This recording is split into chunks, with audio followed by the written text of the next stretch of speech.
kasih di dalam nama Tuhan Yesus. Pada hari ini saya akan menyampaikan firman Tuhan yang terambil di dalam kitab Injil Lukas pasal yang ketiga dengan tema menghasilkan perubahan. Injil Lukas tidak hanya diberitakan kepada orang-orang Yahudi, tapi juga kepada orang-orang yang dianggap kafir dan berdosa. Ini tampak dalam penjabaran silsilah Yesus yang ditelusuri hingga Adam. Dari awal telah dikisahkan tentang malaikat yang datang menggambarkan kesukaan besar, yakni kelahiran juru selamat bagi seluruh bangsa. Dalam cerita tentang Yohanes Pembaptis, Injil Lukas juga mengutip dari Yesaya 40 ayat 3-5 yang menyatakan bahwa keselamatan ditawarkan kepada semua bangsa. Selain itu juga Lukas pasal 3 menggambarkan politik dan cetak biru keagamaan seorang raja daerah Yudea. Setelah Herodes Agung mati, daerah kekuasaan Herodes Agung dibagi-bagikan kepada para anak laki-lakinya untuk dikelola.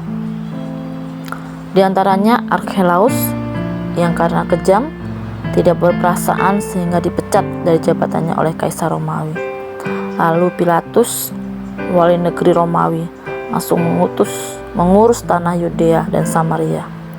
Permulaan Lukas pasal 3 selain menjelaskan situasi politik saat kelahiran Yesus, yang lebih penting adalah menggambarkan gabungan situasi kompleks keagamaan dari politik saat kelahiran Tuhan Yesus. Pada kenyataannya, mulai dari kelahiran Tuhan Yesus sampai Yerusalem dihancurkan selama 70 tahun, sudah terdapat 20 sekian orang yang menjabat imam besar Yerusalem.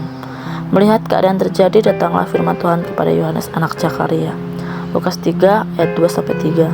Dalam ayat ini, pesan Allah melalui Yohanes Pembaptis tentunya ada sebuah perubahan yang terjadi.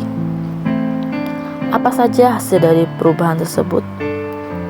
Yang pertama, menghasilkan pertobatan. Jika kita melihat keadaan atau situasi sekarang ini yang banyak terjadi bencana, penyakit, bahkan tindakan-tindakan kekerasan lainnya, ini menunjukkan bahwa sudah banyaknya dosa manusia yang dilakukan. Belum lagi mereka yang melakukan penyembahan terhadap berhala. Pertobatan yang dimaksudkan adalah meninggalkan perbuatan lama dan melangkah ke depan bersama Yesus Kristus. Pertobatan di sini tidak hanya sesaat saja, melainkan sampai Tuhan Yesus datang kedua kalinya ke dalam dunia ini. Orang yang mau melakukan pertobatan termasuk ke dalam jenis orang yang mau diubah hidupnya oleh Yesus sendiri. Tetapi sebaliknya, orang yang tidak mau mengalami pertobatan adalah orang yang tidak mau diubahkan hidupnya menjadi lebih baik oleh Yesus, tidak mau dibimbing oleh Tuhan Yesus sendiri. Pada ayat yang ke-9 sangatlah jelas bagi pohon yang tidak menghasilkan buah yang baik akan ditebang dan dibuang ke dalam api. Begitu juga dalam kehidupan diri kita. Jika kita sudah sering melakukan dosa dan kita tidak mau menghasilkan perubahan, berarti kita siap untuk berada dalam alam maut dan tidak dapat masuk ke dalam kerajaan Allah. Yang kedua, bersedia untuk dibaptis. Jika kita sudah menyadari kesalahan kita dan kita mau meninggalkan yang lama, alangkah baiknya kita segera mengambil keputusan untuk dibaptis.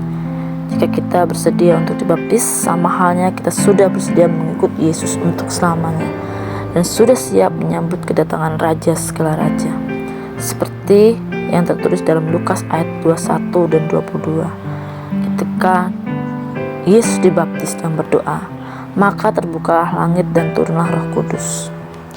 Mari kita semua jemaat yang terkasih, sambutlah kedatangan Tuhan Yesus Kristus dengan menghasilkan perubahan yang berupa pertobatan sebagai bukti kita meninggalkan perbuatan lama dan bersedia dibaptis sebagai bukti kita ingin mengikuti Yesus selamanya.